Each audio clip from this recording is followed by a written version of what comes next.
Welcome, everyone. It's Hammer Time. Another episode every week. We are on here talking Maulers football. There's no other show that's dedicated to the Maulers in the entire universe. And I'm, of course, I'm coming up with it in my head right now. The man, the myth, the legend, my co-host, Alex. What's going on? Just honored to be here with you, Webb. Fired up. Got a lot to talk about today. Excited. Playing hurt today. Allergies have been kicking my butt, but I'm going to fight through it, man, just like a good co-host should. I'm ready. All right, man. Anything crazy about college football? What's your take on the whole Colorado thing? That was nuts. They're not that good. They're not elite. Let's say that everyone was trying to put them up there. No, they good start to the season, but if you look at who they beat, TCU suspect. Not last year, but this year. The win over Colorado State, they were fighting for the lives in that one. I will say this though. I think it's still good for college football. I think what they've done, what Coach Prime has done, what he's doing with those kids. I mean, as a team, it was 1-11 a year ago. Yeah. And, this kind of rivalry they got going now with the Oregon coach going back and forth made it fun, so it's all good. But, that was I didn't think it would be – I thought they were going to get it handed to them. I didn't think it would be that bad, though. Well, talking about TCU, they can take Garrett Riley right back. I'm a Clemson guy. And I am already tired of this Big 12 offense against legit defenses. I'm just done with it. These little shovel passes, and we're on 4th and 1, and we're gonna instead of pound the man. The Clemson game just ruined my Saturday. So yeah, I watched that one. That was one to ruin you. And so I got to see Rice get smoked in their American Conference opener, and then my Cincinnati Bearcats get stomped in their Big 12 opener against Oklahoma, where they had absolutely no offense at all. So I like to forget about college football. I guess the only thing that was good was JMU beating Utah State out there. They're undefeated now, 4-0. JMU with the cell phone. You saw that with the cell phone? Yeah. You got to show the refs what's up. We don't need instant replay when we got cell phones. That Signetti guy, I tell you what, it's a good thing he wins because he's a lot to deal with. He's not the most personable guy in the world. He's not. Listening to the press conferences and everything, he's just if you're not on his side, he's against you. And I kind of like it. So yeah, there's a certain style to that. Yeah. All right, we're going to talk Maulers. Let's do it. Merger talk. Obviously, the big news of the week was that it's crazy. We filmed that episode. And we love that episode, the free agency episode. We're loving it. We're getting ready for free agency. And then 2 days later, Axios comes out with this report. We film on Sundays. We release it on Wednesdays. So in between our little gray area, we'll go back to the gray area thing, right? Axios releases the report that the Pro Football Leagues, the XFL and the USFL are in advanced talks to merge. Yep. What was your first thought when you heard this news?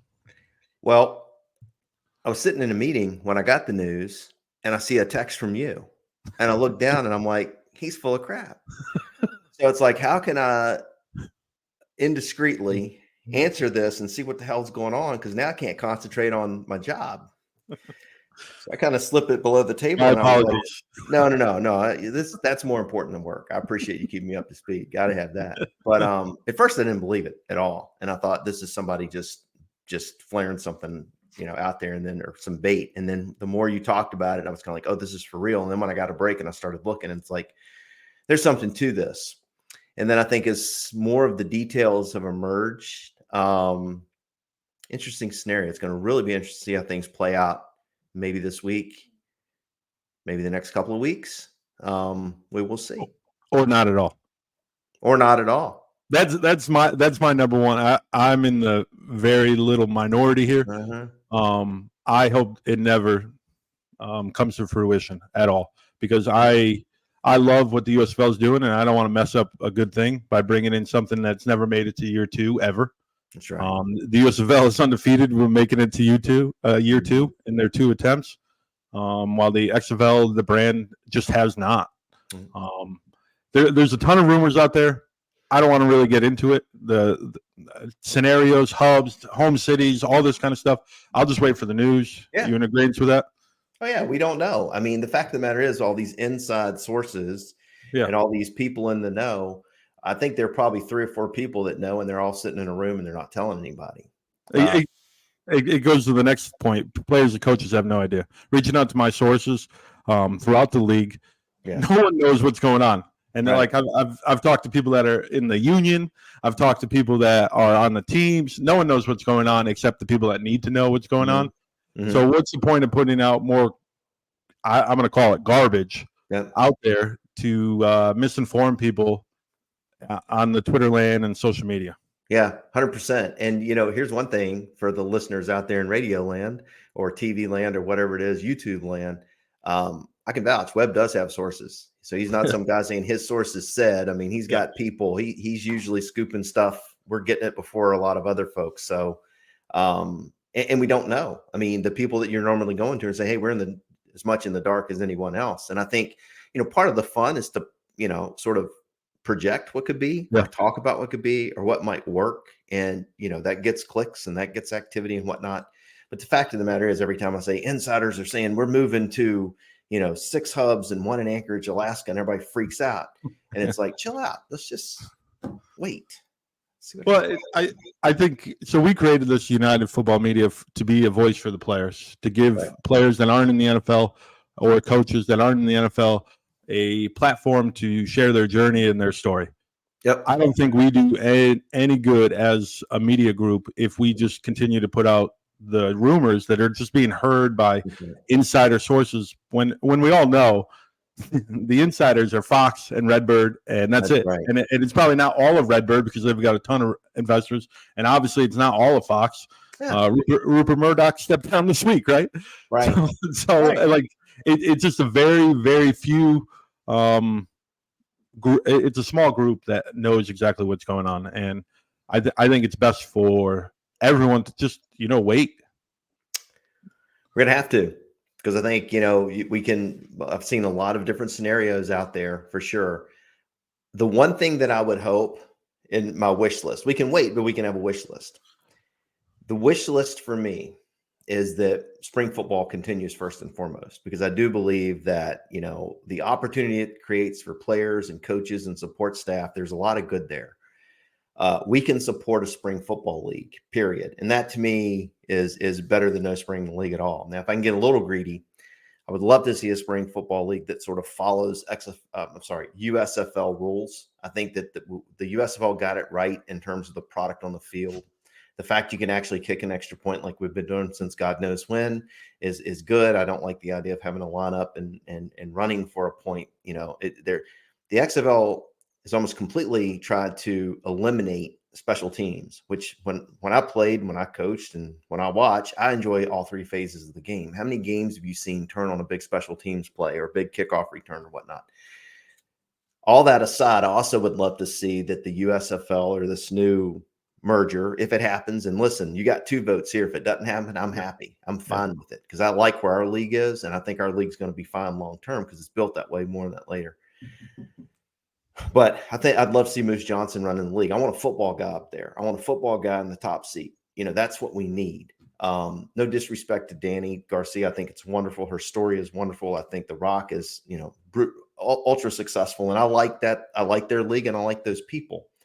But what Daryl Johnson brings in terms of leadership and football knowledge and those things, what he's brought to the USFL, I'd like to see that continue if their merger does in fact go through. Without a doubt, I can't agree with you more. It's got to be the Moose that's in charge. It's got to be USFL in charge. They've made it to year 3. That's right. There was a report this week from an insider that said that even if this does not go through, year 3 is still on course. So if as long as we get to April to see our Maulers and this league play, I'm okay with whatever it turns out to be.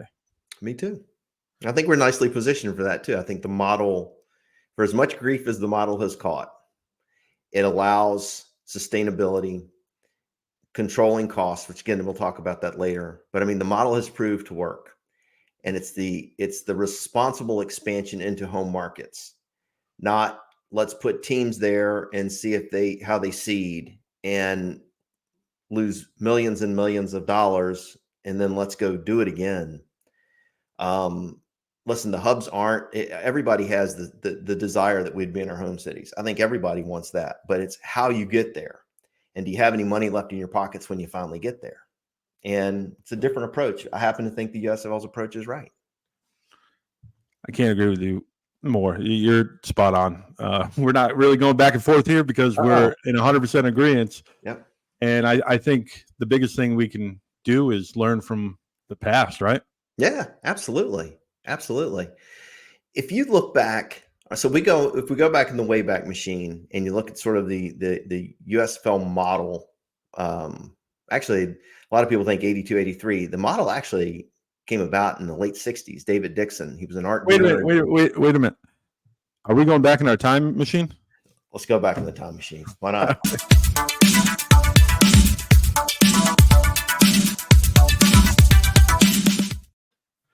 We're in the time machine. Our resident historian, Alex, of spring football, all things football, is going to give us story time. It's story time with Alex about the USFL history. Go for it. That's it. Here we go. Guys, if you got your dates close by, snuggle up. Here we go. All we're missing is the strobe light when you jam that music again. That was pretty good, right? Enjoying it. But as we were talking, the original idea for spring football league popped in the late 60s. There was an art dealer named David Dixon. He was down in New Orleans, mover and shaker with getting the Saints to New Orleans Superdome. But it was his idea, and that sort of seeded way back then. And the idea was, and I love this quote that, and he used to use it when he was going around trying to sell the concept of spring football to investors. David Dixon would say he never believed that Americans chewed gum only in the spring, make love only in the fall, and go to movies only in the summer. And he believed that a spring football league fans would watch. Basically have a gap between January when the Super Bowl, now the Super Bowl runs into February, and the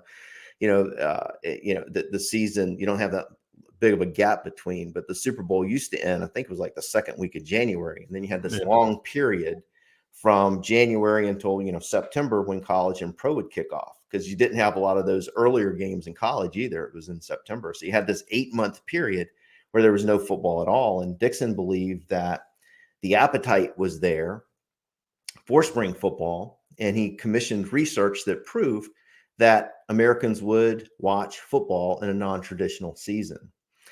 So, with that as a backdrop, I guess he started pitching this idea in the early 80s, like 80, 81, started to get some swell, some interest. And then in 82, they formed the original USFL. David Dixon was able to put together a group, a little different than this group, in that each franchise had their own owner. So he basically was going out recruiting owners with deep pockets to be part of this league back in 82. And then they made the announcement in 1982 there'd be a 12-team league playing in the spring.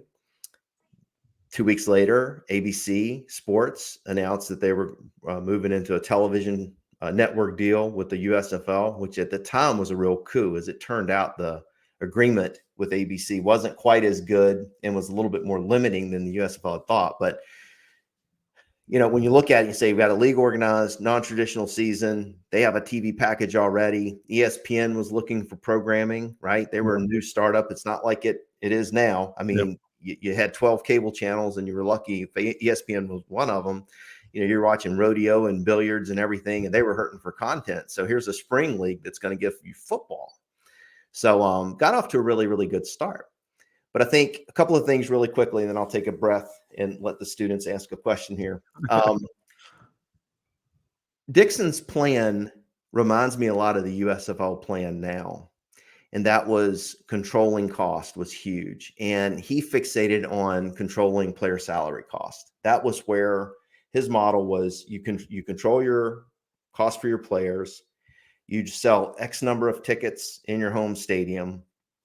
The formula to break even, to make money, as you give your stars a chance to develop. And the goal was never to go to head with the NFL. Only later did this concept of signing a marquee player here and there come into play, and we kind of all know that's a completely They got off the rails in terms of their original plan. But if you look at our USFL model, it's similar in that the hub model allows control of cost. Even with the original USFL, as much as they tried to control costs with player salaries, the travel budget got them. I think the USFL is seeing that the XFL is seeing how expensive it is to play in home stadiums, paying rent on stadiums, traveling people all over the country. Even though they're coming back to a hub, it's more expensive. I think the USFL has done a great job of controlling their costs that fits in line with the original model of the USFL. And then the fact that we have a TV, we're owned by a TV. I mean, owned by Fox. So, that's critical in that the hub model catches a lot of crap, but it's more about the TV ratings. And, can you drive the TV ratings? Can you build an audience? Can you build interest in the league, in these teams, and then see them seeded into their home markets? Very similar to the original USFL. TV deal, control your player cost, give it a chance to stick. You have an open draft where you can draft everyone. You have a territorial draft where you're drafting schools within a radius. So, for instance, the Maulers had Pitt, West Virginia, Virginia Tech, Kutztown, Indiana, Pennsylvania, were like their territorial schools. Create your own stars, your own brand, and whatnot. So, anyway, I'll take a breath right there, Webb. I threw a lot out there. Well, my biggest thing is, do you think the new USFL, even bringing on the XFL if they merge, needs the owners to get involved, or do you think less hands are better where you're only controlled by one? And the player salary, from what all we know, they're equal. It doesn't make a difference if you play for the Stars or the Maulers, you're going to get paid the same. That obviously there's details out there. There's rumors out there that some players get paid a little bit more. I don't know the facts, but the theory is that they all make about the same. Do you think that this league, to make it to year 3, 4, and 5, or 4 and 5, really need the owners, or do you think it's smarter, based off of what you know about the history, to keep it just with Fox? Keep it with Fox for now. Give it a chance to grow, because here's what happened in year one. If you look at 1983, a lot of people want to point to the demise of the USFL. There are many reasons that you can look at it and say it failed, but when you had these fixed salaries when the league first started in 83, and everyone said, all right, here's our salary cap for our team, we're not to exceed it. Well, George Allen with the Blitz, he believed in the future was now, and he went out and he signed guys. He went well above what the allowance was for USFL team. So he threw the first shot over the bow that said, you guys can have your gentleman's agreement. I'm here to win football games. So he started sort of the spending spree, if you will. And then if you look at the Michigan Panthers, midway through the season, they were sitting at like 3-6, and Bobby Hebert was getting clobbered, absolutely nothing. And then their owner, I think it was, I forget his name. I think it was Albert Talbom, I think his last name is. Went out and just spent millions and millions of dollars and basically bought an offensive line. And the Panthers took off from there and went ahead and won the first USFL championship. So the crazy spending started with the owners. These guys were used to winning. They weren't used to losing. Probably the best example of following the model and being successful would have been the Tampa Bay Bandits under John Bassett, who still to me is the greatest North American showman that ever lived. I think that man, had he not contracted cancer, maybe he would have been enough to single-handedly save the USFL. Who knows? But long story short, long-winded answer. I think we need to build the fan base. We need to build the league and the stability. And then at some point, after it's nice and seated, start to looking at how we can franchise, and bring various owners in. I still think it's a little early for that. Okay. So you would say in this merger, going through the David Dixon method, is to keep the hubs, even if they add on to the XFL. So if no one's in their home cities, travel partners, as we know, anytime the Generals went somewhere, the Maulers were with them. Yeah, that would have to continue as well, correct?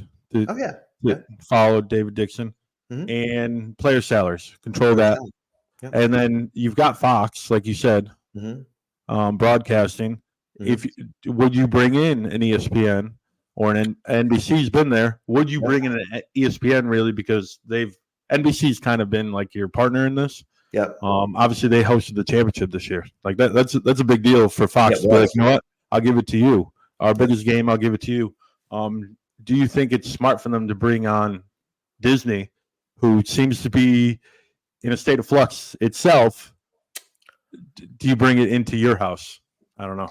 I think that's a great question, and I would be curious to see, what Fox would say. The initial, at first blush, it would be yes, especially if you can bring the type of money needed to help support the product. That would be the thing. What type of money are we talking about? What are they bringing here? Sort of first and foremost. But Fox has deep pockets. They're no rinky-dink operation, and so we already have the TV deal in place. That was the real challenge with the original USFL. Even when they announced, hey, 12 teams, we're going to kick it off in the spring, people didn't take them seriously until ABC said, and we're on board. And then people were like, oh hell, there might be something here, right? I would be open to any. Hopefully, we're in a position where the league can one day, if not now, negotiate from a position of power, kind of like these mega conferences are in college football, where they can sort of dictate some of the rights and dictate some of the money that they get. But if you think about the hub model real quick, because you touched on it, you think about the XFL. So some of the buzz I've seen from XFL is, if we're in a hub, I quit, I'm done. But if you look at the XFL in general, they basically drew in 3 areas: St. Louis, DC, and I'd say San Antonio. Yeah. Seattle put a good team on the field. They didn't draw squat. Now, the weather out there stinks that time of year. They had a couple of Thursday night games and whatnot. The Guardians, the Vipers, no one showed up for any of those games. Arlington, not too bad. Houston would draw some, a decent fan base too. But, you could look at the 3 hubs. If you went to the hub model, you'd have San Antonio, maybe St. Louis, DC in their hubs. Those are the 3 big draws. And I don't understand what the issue would be for their fans, because their team would be playing in home city. Yeah. Right. It'd be the other team that isn't. Yeah. And so I think it can work. And I think we saw firsthand a $60 million loss with the XFL, because they said, we're going to put teams in home cities. We're going to travel. There are no season ticket packages and no corporate sponsorships that I'm aware of with any substance to offset some of that cost. And we saw huge losses of 60 million. And I guess maybe one of the reasons Redbird came to the USFL is that you look at year 2 and it's like, what's changed? What has changed from year 1 to year 2 for the XFL, where who's to say we don't incur more than 60 million in losses? So for all the grief the USFL catches, I think the hub model has proved, to your point earlier, we're going to play year 3, whether it's with an XFL team or not. Okay. Exactly. Now, once Fox pulls the plug, I don't know what that looks like, right? But we're going into year 3. Talking about year 3 to them. Exactly. Talking about year 3. So I went through. You got me on my history. I was 1 year old. I'm not trying to date you or anything. I was 1 year old when the Maulers played their season in Pittsburgh. So yeah. I wanted to know, like, what's going on with the history. I knew they were bad. Obviously, they had 3 wins that first year. You want to hear about them? I can tell you about them. 2 of them are against the Washington Federals, and one at home. They won 1 road game against the Fighting Feds, who were also 3-15. The only non-federal win came against the Arizona Wranglers, and that would be George Allen and his group. But the first game of the year, the Maulers finished. They lost to Tulsa. Oklahoma Outlaws in Tulsa, 7-3, in a sleet storm. Doug Williams was quarterback in the Outlaws. And the last game of the year, the Maulers' last ever, what I thought would be the last ever for the franchise, they lost in Jacksonville, 27-2, in a flood so bad that both teams were on the same sidelines. They had to move the Maulers from the visitor sideline to they played in some wild weather, no doubt. But there were some good players on that team. I mean, I think they lost 7 games by 10 points or less. But Last thing, and I'll let you get back to here because I really totally just cut you off there, and I apologize. Oh, you're good. You're good. It's a history episode. It's Okay. we're talking history. This is your forte. Go for it. This is it. This is it. So, I look at it and I think what I hope, and this is why I also hope the brand with the USFL sticks. If you look at the XFL brand, it's associated come hell or high water with Vince McMahon and the failure that happened back in 2000 or whatever it was. Just the league flopped. It was bad football. It was cheesy. I mean, hell, I watched it because He hate me, spring. right? He hate me. Oh, he hate me and the stupid logos and the names and stuff. And I mean, Hey, man, Tommy Maddox came out of there. What's that? Tommy Maddox came out of there. He did. Yeah, I think he won it all with the LA Extreme. But if you look at the USFL history, you signed 3 straight Heisman Trophy winners. You got Herschel Walker from Georgia, signed with the Generals the first year. Our guy, Mike Rozier, signed with the Maulers in year 2. And then Steve Young, Doug Flutie, Yep. year 3 with the Generals. 3 straight Heisman Trophy winners. You look at Jim Kelly, you look at Reggie White, you look at, the guys that played in our league. There's a history there that you can tie it back to. Now, people are going to say, well, that was 40 years ago, but it's still part of our history. And I would much rather be able to go back and point to that than point to, some cameraman getting access to the cheerleaders' locker room and that whole spoof that they had back in when McMahon was doing his thing. So, come on. Talking about Heisman Trophy winners, obviously Mike Rozier was here. He had 792 yards in that one season, 18 games roughly, right? Yeah, 18 games. Yeah. Here's the thing with Rozier. Madre's at about 17, and he's at 669. Not bad. Rozier had a tough year in 84. He hurt his ankle, sprained it. He was playing it. Nebraska was 11-0. Played Miami Hurricanes for national championship in 1983. Rozier went over 100 yards in the first half, sprained his ankle early in the third period. Rest is history. Miami wins 31-30. They become a dynasty. Yeah. His ankle never got right. So when the Maulers got Rozier, he was still dealing with the effects of that Orange Bowl injury. Because you think about it, 3 months later, he's playing in Tulsa in a sleet storm. Yeah. But he also didn't have the horses up front. The Maulers from a passing game. Sorry, they had 2 good receivers, Gary Anderson, Jackie Flowers. One, I think Anderson had 900 yards in catches, and Flowers might have been around 800. But offensively, woeful. I mean, not dynamic. It was tough. And let's face it, you got a Heisman Trophy candidate back there. Who you think the defense is prepping for, and that's your featured guy right there. But they struggled offensively, so big time. Kind of like the 2022 Maulers.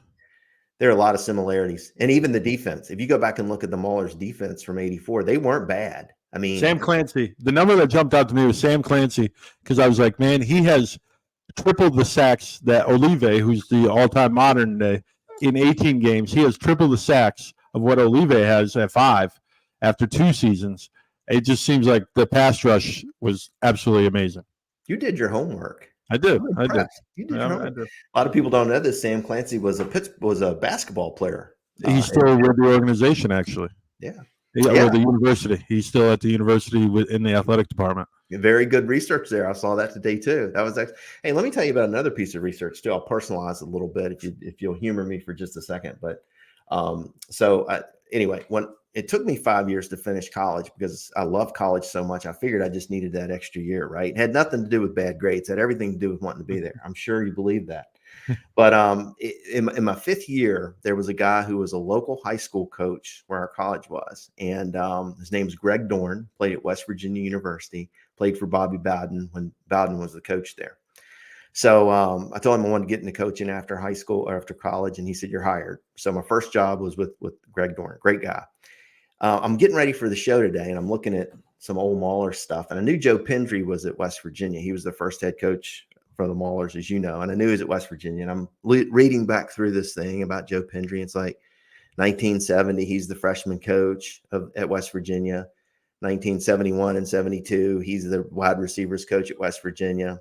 1973 and 74. He's the offensive line coach at West Virginia, and hit me. I said he would have been Coach Dorn's position coach at West Virginia. Coach Dorn hired me at Turner Ashby High School. And I thought, man, that makes what little hair I have on my head stand up to think that, Coach, here I'm reading about Coach Pendry, and the guy that gave me my first coaching job actually played for him at West Virginia. So that's a pretty cool moment right there. So that's awesome. That's small awesome. world. What can you tell me about Walter Holman? Do you remember him at all? Because he had 500 yards in 18 games playing behind Rozier. So yeah, and he was more like the blocking back. He's like a hammer. There are a couple of good games out there. He's a tough runner. There are a couple of games out there still on YouTube. And they made a good combination back there. But yeah, he got his fair share of carries for sure. But yeah, he's tough back, short, squatty. The other one they had too that a lot of people forget about is famous Amos Lawrence from North Carolina. He never took off with the Maulers like I thought he would when they first signed him. But he had a great career at UNC. He was all ACC back, over 1,000 yards a couple of years in his career there. And because I'm thinking, hell, they got Rozier, they got Lawrence, they're going to be dynamite, tough to stop, but didn't quite work out that way. Madre London, does he pass Mike Rozier this year? I hope so. I love Mike, but we need a big year out of Madre for sure. Hope he doubles it by the time we're done. The interesting thing, Troy Williams being fifth. If he doubles this, he's basically right behind Mike Rozier. Remember, he only played really 8 games fully where he was a starter. And even Memphis, he sat out some at the end.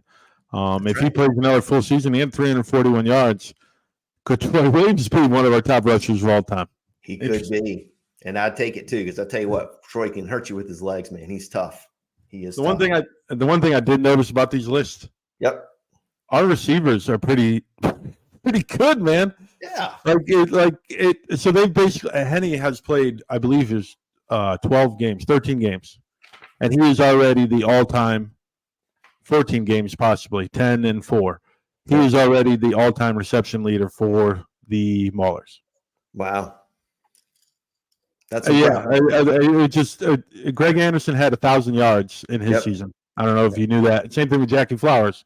They had 990 something yards. Both were in the 900s. Yep. And he doesn't have that many yards, but receptions wise, he's already the all-time leader. And Bailey Gaither is right there. And Trey Walker, who had a down year with only 15 catches this year, is only 15 catches away from being better than anyone from 1984. So, wow. And they're all coming back. And that's the thing I really enjoyed is the yellow dots mean they're coming back, or they have the possibility. Absolutely love that. Yep, for sure. Hey, good homework there too. I see you got Greg and Jackie Flowers in there too. The one that gets overlooked too is Mike Rao from West Virginia, big tight end. He was a pretty good target. I'm trying to think. 28 catches, averaged 13 yards a catch, a TD. And Anderson and Flowers had 8 TD catches, and Anderson had 6. So, which is crazy. Yeah. I know it. You look at some of these stats now. You look at Glenn Carano, who, by the way, runs a casino in Vegas or Reno. Nice. Well, he's an ex-UNLV guy, right? Well, I tagged him in the post with the all-time passing leaders, and I was like, "Where's he? What's he up to?" Trying to get him on here, and he's in Vegas. I'd love to have him on. It'd be great to talk to him. I used to I remember when I was a kid seeing Tom Rosance play. He played for the College of William and Mary, and he actually was a CFL guy who they brought in to back up Carano. And actually, that had a lot to do with Joe Pendry losing his job. Pendry coached the first 10 games and Ellis Rainsberger the last 8. But I guess they were losing down in Memphis, and Eddie DeBarlo Sr., the owner, wired down, get Carano out, put Rosance in, and Pendry ignored him and just played Carano the rest of the game, even though his arm was dislocated, which they found out later. Pendry played him the rest of the way, and I guess after the game, DeBartolo told Paul Martha, who was the president of the club, hey, get Pendry to Youngstown tomorrow morning. We're going to have a little powwow. And Pendry was like, oh, hell no, I'm not going. So they fired him. So that's great. He lost his job. Anyway, I don't know how I got off on that tangent other than to say, yeah. So maybe if Glenn Carano had lit it up in Memphis, it'd be a non-issue and Joe Pendry would still be coaching today. Maybe. That's a heck of a career 40 years later. That's right. Yeah, he ended up being Saban's right-hand man down at Alabama, coaching the offensive line for years. I did not know that. Yeah, I did. Yeah, Joe Pendry. Wow. He ended up with having a really good career as an assistant, even though it just didn't quite work out in Pittsburgh. Then we go to the news today of the week for our team. Rodney Smith from the University of Minnesota had stops in the NFL, Panthers, Titans. Catches the ball a little bit out of the backfield, returns kicks, all-purpose yards. I believe he's still number one all-purpose at the University of Minnesota. Free agent, signed him. You wanted that home run back. We talked about it last year. Everything that I see shows that this kid could be it. Yep. Your thoughts on Rodney Smith? Yeah, listen, you were throwing some of those stats at me earlier this week when we were texting back and forth, and then I had a chance to jump on YouTube and take a look at some of the highlights, and you're right. This is exactly – I remember Coach Horton talking at the press conference after the championship game about explosiveness, and we're gonna get right. We're going to get explosive. This is a big step toward that. And, I mean, the fact that you've got Mondre London back there, you've got now Rodney Smith, I'm excited. This is check off one of the boxes right there. I was thrilled to see this. And you know what? The nice thing about it too is like when you get these guys, he's been playing against the Big Ten competition. You know, it's not like he's going up against, you know, some of these other schools where maybe the competition isn't as good or whatnot. I mean, he's proven. So here's a guy hopefully that can hit the ground running and make an impact for us right away. So great signing. Really thrilled to see it. Do we tip our cap to Dennis Polian on this one? The whole staff, they're constantly working to add to this team. It's all we talked about it last week. They want competition at every position. Yep. The corresponding move, unfortunately, is Dwayne Gary, the small school from Western Connecticut, indoor guy. He didn't really get a lot of feature in the offense, but they removed him from the roster to make room for Rodney Smith. That still tells you that there's only two on the roster currently because Groshek still hasn't signed. Right. I want to put a correction out there. Reggie Corbin is not a free agent. Okay. So my dream free agent. So we got to go with your guy, I guess, Mark Thompson or Trey Williams. So that would work. Mark's been pretty active. What's that? No, Mark's been pretty active. Oh, if you look at Twitter, you're right. I never paid a lot. See, Webb, you provide a certain perspective that honestly I've never had in life, and now I'm getting it from you. But like you have these call outs. I start looking at little things. I'm like, you're right, Webb. You're right. This guy's all over Twitter, social media. Yeah. Well, to compare him to Rodney Smith, right? Rodney Smith is a row the boat kind of guy. PJ Fleck, like just be a part of the team, be better. Make yourself better so the team don't put eyes on him. If you look at Rodney Smith's social media, it's all about him doing charity work and him just being a positive influence. It's not about putting your hot takes. He's not trying to get on a show like USFL or First Take. He is just trying to get himself right. He was in Canada this past year, and hopefully it's ground running for us. So yeah. No, it's fantastic. It's a great pickup, and I'm looking forward to seeing him with us. And, I know it's late in the show for this, and I missed my opportunity when we were talking about the territorial schools back in '84. Remember I said they had West Virginia and Virginia Tech. And I was waiting for this. I just want to let you know. When you said territorial, I was like, I know where this is going. Yeah, Kutztown and IUP, but one of the territorial teams was Pitt. So if we had wanted to draft Chris Blewett right out of Pittsburgh, we would have had the rights to Blewett. And same thing with social media. I mean, when you look at social media, I think it's a real missed opportunity that we don't see more Blewett on social media, because I know he would have a lot of followers. He'd have one here. I'd be, anxiously awaiting what we're going to tweet next. I mean, hell, I find myself pulling for Pitt in football now, and I'm not even the biggest Narduzzi fan that is out there. But I don't know. Things are just changing. So see, you got to get on Instagram, because that Chris Blewett meme guy, he's out there every so often. He puts out I'll have to send him to you. It's just a funny meme that he somehow ties back to Chris Blewett. Mango might be onto something. It might be you, or maybe a friend that is big on Instagram. It might be your alter ego. I don't know. He might be onto something, because that guy loves Chris Blewett just as much as you do. Well, I'm waiting one day to look at the FedEx or UPS truck out the window here and see some guy walking up to the door with a box, and I'm going to open it up and say, Mr. Allman, I need you to sign for this, and I'll sign for it, and I'll open it up, and there's a USFL ball with Chris Blue, maybe in a photograph, something I'd put a shelf up back here so that people could see, right? There you go. Man. There you go. Hey, I got the plug in big time tonight. We went way too late. I'm slipping. Yeah.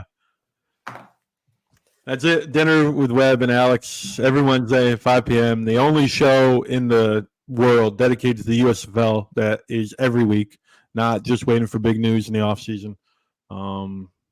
And it's dedicated to the Maulers, the only show in the world dedicated only to the Maulers and a Maulers perspective. So we're going to keep hammering at this.